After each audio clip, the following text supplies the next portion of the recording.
Bismillah, alhamdulillah, wassalatu wassalamu ala rasulillah. Masih dina surat Yusuf ayat ke-7, ayat ke-47. A'udzubillahi minasyaitonirrajim. Bismillahirrahmanirrahim. Qala Nabi Yusuf ngadawuh atanapi ngawaler tina patarosan raja di Mesir ngalangkungan utusanana anu eta utusan teh nyaeta tukang nyician cai arak. Kumaha ngajawabna tina tabir mimpi ya Nabi Yusuf, tazrauna kudu pepelakan anjeun di Mesir sab'a sinina dina 7 tahun ieu terus pepelakan ulah eureun-eureun. Da'aban seperti biasa melak gandum, dak makan pokona gandum di Mesir mah. Pama hasadtum jeung lamun geus panen anjeun. Fazaruhu kudu diantepkeun fi sumbulihi dina rangeuyanana. Jadi ulah diirik lamun ceuk urang Sunda mah eta gandum teh tina rangeuyanana. Illa qolilan kajaba saeutik we anu diirik mah. Mimma takuluna tina naon perkara anu kumaneh bakal didahar.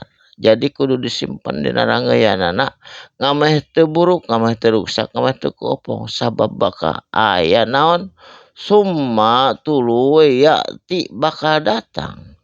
Mimba didzalika ti saatosna eta sab'un 7 tahun deui syadidun anu bakal meunang kasulitan halodo panjang teu aya dahareun cai. Jadi kudu disimpen eta jang persiapan engke.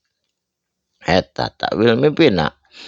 Yaquluna ma qaddamtum bakal ngadarahar naon rupa ma qaddamtum anu geus disadiakeun ti 7 tahun samemehna.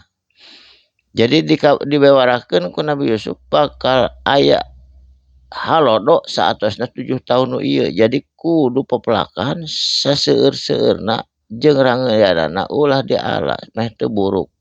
Sabab ari gandum Mesir mah upama dipurulukeun tina rangeuyanana tereh ruksak tereh buruk ku 2 tahun oge.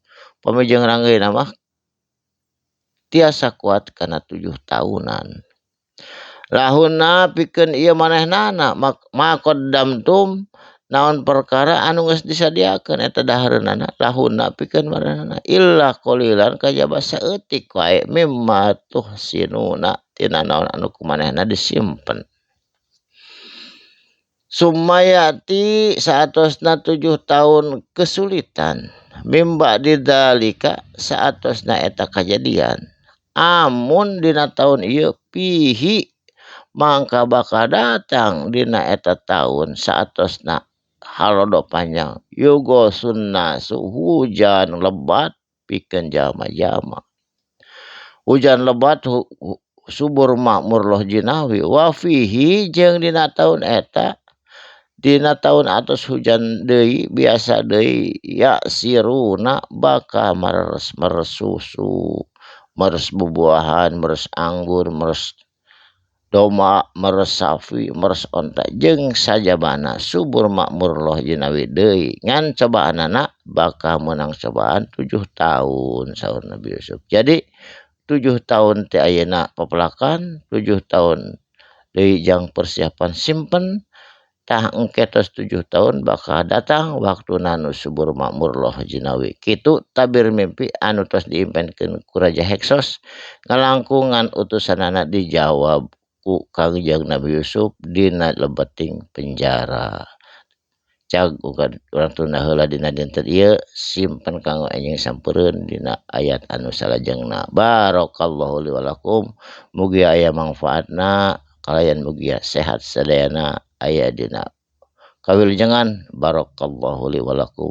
Shadaqallahul adzim. Wassalamualaikum warahmatullahi wabarakatuh.